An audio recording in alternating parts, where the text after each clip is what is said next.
Welcome to Left Africa. You know, right now, millions of people around the globe have their eyes just completely glued to the pitch. Oh, absolutely. It's inescapable. Right, everywhere. We are talking about the 2026 World Cup. You've got these global heavyweights, France, Brazil, Senegal, Argentina, and they're just battling it out in these massive, pristine stadiums. It really is the ultimate televised spectacle. It is. But if you look away from the screen for just a second and pay attention to what's happening on the ground in places like Nairobi, Kisumu, or Mombasa, there's an entirely different, incredibly high-stakes tournament playing out. Yeah, and this one is happening entirely off the pitch. Exactly. Right on people's smartphones. So, welcome to the Deep Dive. I am thrilled to have you with us today. Our mission for you listening is to unpack a fascinating and honestly pretty fiery new piece of investigative reporting from the team at LeftAfrica. It's a massive dossier. It's huge.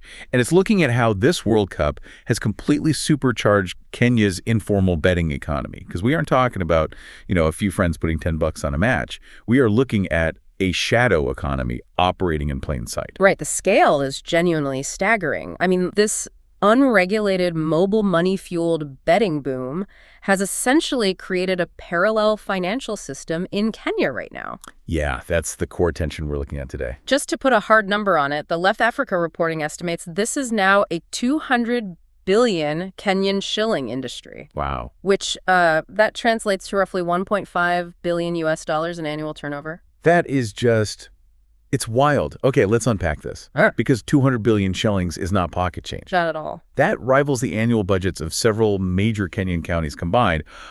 I'm legitimately struggling to wrap my head around that volume. I mean, if I try to move even a tiny fraction of that kind of money in the U.S. or Europe, I'm filling out tax forms, my bank is flagging it, the government definitely knows. No, they'd be knocking on your door. Right. So how does an off-the-books economy get that massive, especially when it's concentrated around a single month-long football tournament? Well, it comes down to a perfect storm of timing and just unprecedented scale.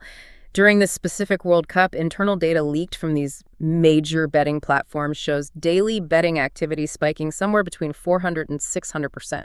Wait, 600%? Yeah. We are talking about an estimated 5 million individual people placing bets every single day. 5 million people every day. Without fail. And the undisputed face of this current boom is a local platform launched back in 2021 called Shabiki. They have essentially blanketed the entire country with this marketing campaign they call World Cup Kishabiki. Which is such a clever linguistic mashup. Shabiki is local slang for a passionate fan or like a betting enthusiast, and they fused it with the corruption of the word championship. They're kitschy. And their marketing strategy is so aggressively ubiquitous. I mean, they have premium television ads running during every single match on major networks. But the street-level infiltration is what really caught my eye in the reporting. Oh, the physical presence is practically unmissable. They've aggressively targeted and branded Boda riders, the motorcycle taxis that are basically the lifeblood of transportation in Kenya. Yeah. So in 12 different counties, you look down the street and just see swarms of riders wearing these neon Shabiki yellow vests. It creates this illusion that everybody is doing it. And they deliberately make the barrier to entry just microscopic. They run these specific jackpot halftime promos where a user can place a complex accumulator bet during the 15-minute halftime break. And the stakes are so low. So low. The minimum stake to play is 20 shillings. To put that in perspective, that is literally pennies in U.S. currency. And there was a quote in the reporting from an anonymous Shabiki marketing manager that is genuinely chilling when you think about consumer psychology. Right, the Spectator quote. Yeah, they said, and I'm quoting here, "We're not selling gambling. We're selling the World Cup experience. If you're watching the match without a bet, you're just a spectator. With Shabiki, you're in the game." It is a brilliant, highly effective psychological reframing because suddenly you aren't taking a financial risk, you are just validating your loyalty to your team. Exactly. And to prove to the public that this works, Shabiki blasts their Instagram and TikTok feeds daily with screenshots of massive winners. They broadcast payouts ranging from 500 shillings all the way up to life-changing sums like 2.5 million shillings. Which perfectly sets up the poster child of this exact phenomenon from the dossier. Yeah. The investigation details the story of a 27-year-old named Peter Mwangi. Right, Pete. Yeah, everyone in his neighborhood calls him Pete. Yeah. He's a Boda rider operating in Kawangware.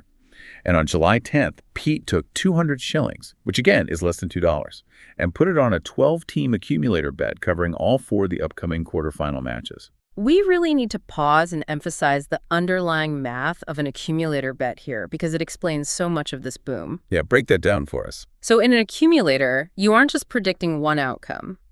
Pete had to predict exact, highly specific outcomes across multiple independent games, and the odds of each guess multiply together.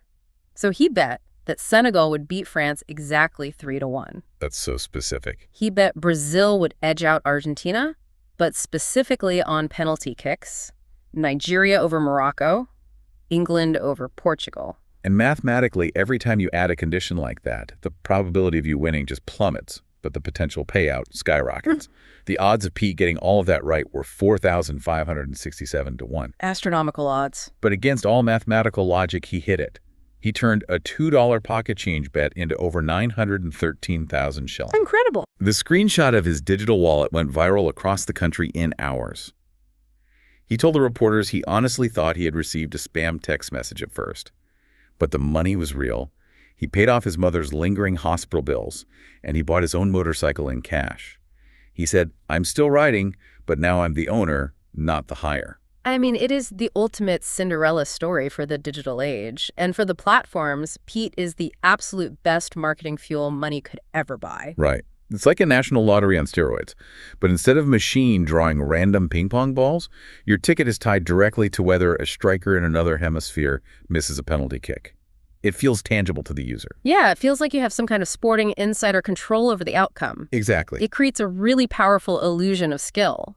But to understand why a story like Pete's is resonating so deeply, like a match dropped in dry kindling, we have to pull back and look at the broader economic reality on the ground in Kenya right now in 2026. Okay, let's look at that. Because while these betting platforms are minting a few new millionaires, the formal above-board economy is suffocating under a massive, unprecedented tax squeeze. I'm going to play devil's advocate here for a second, because governments have to collect taxes to function, right? They need to build roads, fund hospitals, pay teachers. A lot of developing nations are trying to modernize their tax base right now. Yeah. Isn't the KRA, the Kenya Revenue Authority, just doing its job by trying to get everyone on the books? The intention might be modernization, sure, but the execution is creating sheer desperation. The KRA is currently executing its most aggressive collection drive in over a decade because formal employment is actively shrinking. Wow, okay. The tax base actually contracted by 3.4% year over year in just the first quarter of 2026. The government is scrambling to cover debt obligations, so they cast a wider, much harsher net. They've expanded mandatory digital tax filing, and iTax, to anyone earning over a measly 24,000 shillings a month. They doubled the digital services tax to 3%, which hits freelance workers and digital creators incredibly hard. They even raised the basic turnover tax on tiny, informal small businesses. They're even sending assessors into informal settlements to calculate property taxes, which has been hugely controversial and sparked protests. It has. And crucially, they are now requiring all commercial banks to automatically flag any sudden account inflows over 500,000 shillings, triggering immediate audits. It is causing a quiet and sometimes very loud tax revolt. You have salaried office workers suddenly demanding their employers pay them in physical cash. To stay off the radar. Exactly. Small local businesses are taking down their digital payment QR codes and going cash only to avoid leaving a digital footprint. And stepping right into the middle of this economic anxiety, you have the betting platforms promising a friction-free way out. But the reality is, for every one Pete Mwangi who buys a motorcycle, there are thousands of people quietly experiencing the devastating downside of this math. The reporters contrasted Pete's windfall with the story of a man named James Ochieng. He's 34, a formerly trained accountant who was laid off from a Nairobi logistics firm back in March. And his company let go of thousands of workers, directly citing the new tax squeeze and a massive drop in consumer spending. Right, the ripple effects. So James is suddenly out of work, he's desperate, and he starts placing daily bets just to, quote, bridge the gap, unquote. He's thinking he can replace his lost salary with his sports knowledge. But by the time July rolled around, James had lost 340,000 shillings. Oh, man. That was his entire severance package and his entire life savings, wiped out in a few months. Yeah. He is now taking grueling casual shifts at a construction site just to feed his family. Giles gave an interview that cuts right to the bone of this whole industry. He said the ads make it look like everyone wins. Nobody shows the 50,000 shillings I lost in one single night on a bad call. Shabiki doesn't post those screenshots. They definitely don't. Meanwhile, Shabiki as a platform is projected to gross 2.8 billion shillings during this 2-month World Cup window alone. If we connect this to the bigger picture, the wild contradiction driving this whole story is that the tax authority is bleeding the formal sector dry, chasing every last shilling from registered businesses and struggling accountants, while the speculative betting economy is generating over 12 billion shillings in completely untaxed revenue every single year. That is absurd. There is technically a withholding tax law on the books for betting wins, but practically speaking, the government lacks the technological infrastructure to enforce it. So the government is basically squeezing the little guy who plays by the rules, the registered SME, the salaried worker, while a multi-billion shilling shadow economy operates in plain sight. How does the government sustain that kind of hypocrisy? It has to be an open embarrassment for the revenue authority. It absolutely is. Leaked internal memos from the tax authority in June even admitted that the betting sector represents a material erosion of the national tax base. They know the money is bleeding out of the formal economy, but they are technologically powerless to intercept it. Which brings up the core mechanical mystery of this whole deep dive. How on earth does an entire shadow economy move billions of shillings back and forth millions of times a day without leaving a traceable, taxable trail that the central bank can audit? The answer to that is sitting in almost every single Kenyan's pocket. It's a technology called M-Pesa. M-Pesa, the mobile money service launched by Safaricom. The Left Africa team makes it incredibly clear that Kenya's betting boom is entirely inseparable from the architecture of M-Pesa. It is the engine powering the entire phenomenon. Let's break down how this actually functions for the listener, because it's fundamentally different from banking in the West. Right. So M-Pesa is a global pioneer in mobile money. It allows users to store and transfer money using simple SMS text messages on basic mobile phones, completely bypassing traditional bank accounts. It currently has over 37 million active users. Almost the whole adult population. Basically, yeah. In this ecosystem, something called a paybill number has essentially replaced a corporate bank account. Every betting platform has a dedicated paybill shortcode. If a user wants to deposit 50 shillings into their betting account, they just text the paybill. If they want to withdraw their winnings, it goes right back to their phone. Just instantly. There are no clearinghouses, no 2-day processing waits. The friction is zero. And the speed is what blew my mind. We talked about those halftime accumulator bets earlier. Because it's all running on telecommunications infrastructure rather than legacy banking rails, M-Pesa transactions settle in milliseconds. A bet placed at the 10-minute mark of halftime is fully processed, settled, and the winnings are back in your digital wallet before the players even walk back onto the pitch. It's seamless. But the underlying secret weapon here, though, is the physical, real-world infrastructure. Safaricom has built a network of over 200,000 independent M-Pesa agents nationwide. 200,000. Yeah. For millions of Kenyans who don't have access to a traditional bank, the local guy running a kiosk on the corner is their bank teller. You hand him physical cash, he loads digital currency onto your phone. The betting platforms simply piggyback entirely on top of this pre-existing massive agent network. The visual details the reporting provides are stunning. In Nairobi alone, there are over 14,000 physical betting agent kiosks. That is 3 times the number of formal bank branches in the entire city. A tiny roadside stand where you go to buy a soda or charge your phone battery for a few coins. That is simultaneously a portal to a global sports betting market. The lines are completely blurred. It's fascinating when you compare it to other massive African markets that are also experiencing a World Cup surge. Take Nigeria, for example, and a dominant platform there called BetNaija. Right. Nigeria has an enormous, highly active betting market. But historically, Nigeria's digital economy has relied much more heavily on formal banking interfaces, debit cards, and direct bank transfers. Which inherently leaves a paper trail for the central bank to follow. Exactly the point. Kenya's model is deeply structurally embedded in this informal, unregulated mobile money agent network. Because the cash enters the system through an informal neighborhood agent rather than a commercial bank, the money becomes virtually invisible to traditional government financial surveillance. Here's where it gets really interesting. Imagine if your local corner store, your personal bank account, and a Las Vegas sportsbook were all mashed into a single app on your phone, settling transactions in milliseconds. That's the reality for these users. And naturally, with billions of shillings moving at the speed of light across millions of devices, you would assume there are massive digital guardrails in place. A robust, highly technical regulatory framework actively monitoring the algorithms and the cash flow. But the reality on the ground is that the government regulators are completely and utterly outmatched by the technology they are supposed to be policing. Outmatched barely covers it. The government body tasked with overseeing all of this is the Betting Control and Licensing Board, the BCLB. They are currently operating under a legal framework that was literally written when Kenya was still a British colony. Wait, really? They are trying to police algorithmic, high-frequency digital betting using laws drafted before the invention of the microchip, let alone smartphones. Yes. And here is the most staggering administrative statistic from the reporting. The licensing board has a grand total of 47 staff members. 97.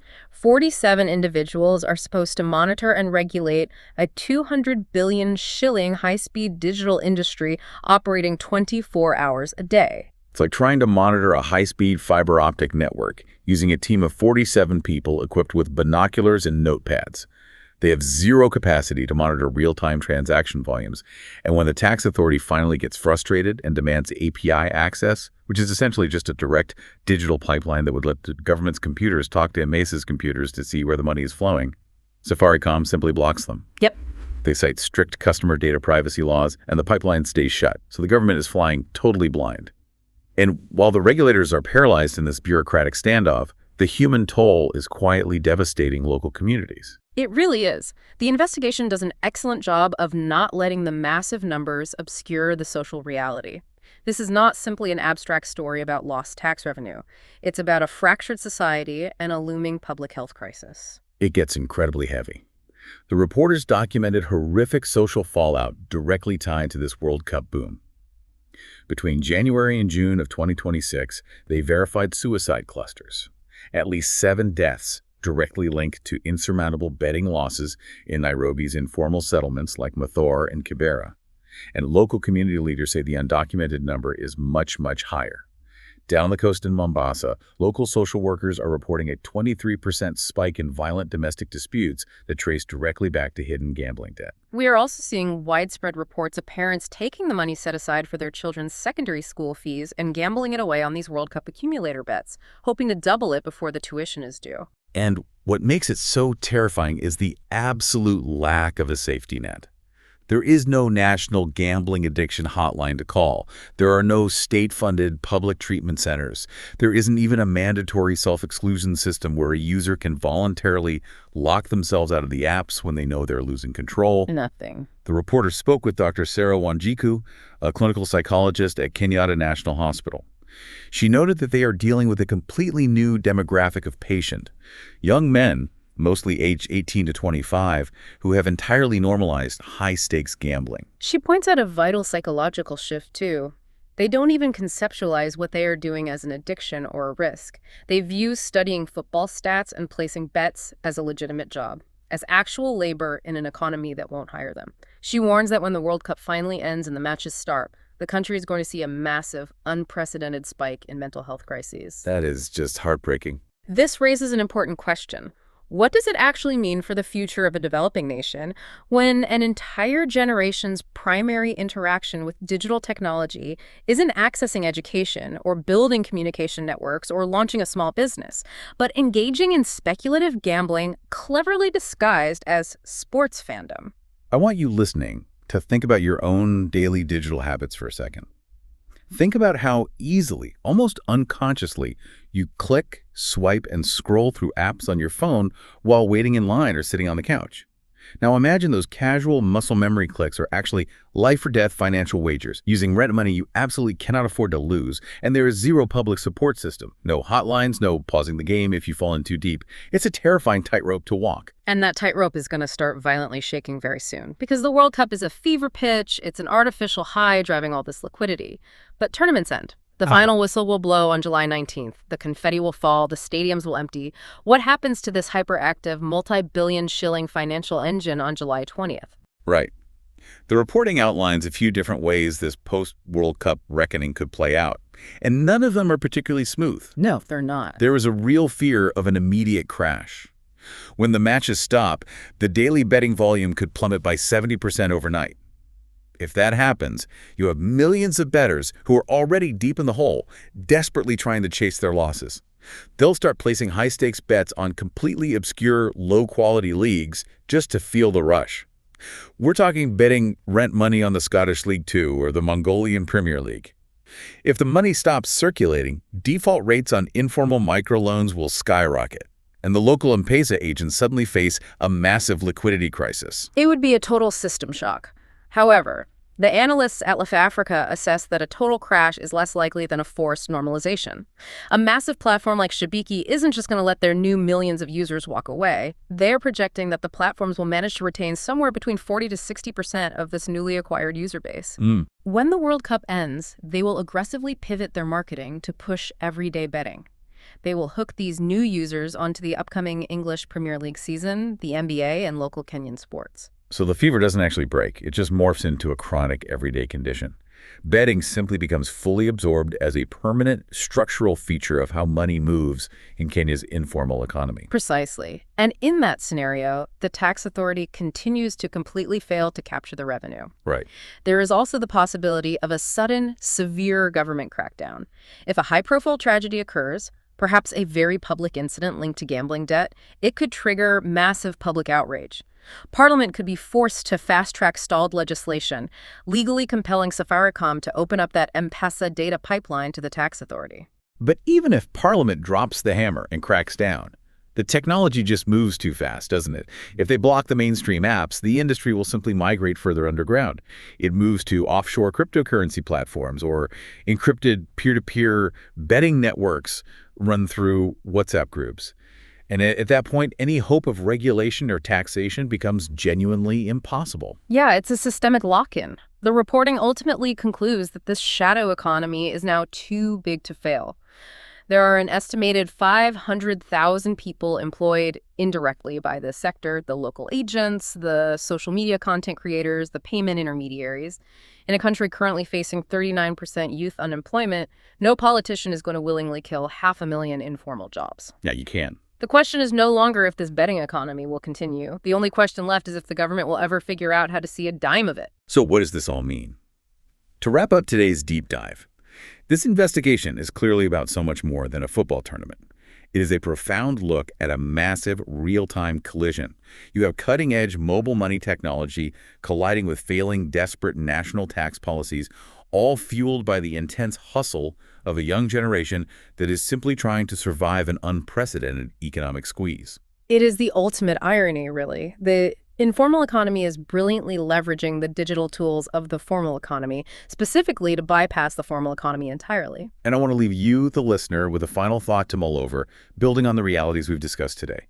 If an entire generation of 18 to 34-year-olds staring down a 39% unemployment rate begins to view a 4,500 to 1 accumulator bet as a more viable, realistic path to financial stability than securing a formal salary job, what does the actual future of work look like in a digital mobile-first age? It fundamentally redefines our entire understanding of risk, reward, and what constitutes labor. That is going to do it for our deep dive today. Thank you so much for hanging out with us and exploring these sources. Keep questioning the systems operating just out of plain sight.